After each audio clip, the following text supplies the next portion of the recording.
Ipinipresenta namin ngayon ang ibang mga nahuli naming membro ng sindikato na nagbebenta ng droga dito sa Maynila. Nahuli sila kagabi ng mga pulis sa isang raid. Sekretary, ibig sabihin ba nito kasalukuyan pa rin naghahasik ng lagim ang pinuno ng sindikatong ito?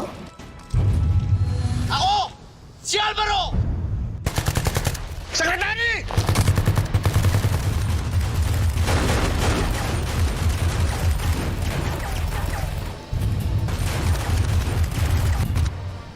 Nakatakas si Alvaro!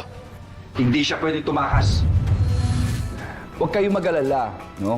Nakatutok ang buong pulis dito at ang DILG kay Alvaro at ilang miyembro ng mga sindikato. Walang puwang ang mga sindikato rito.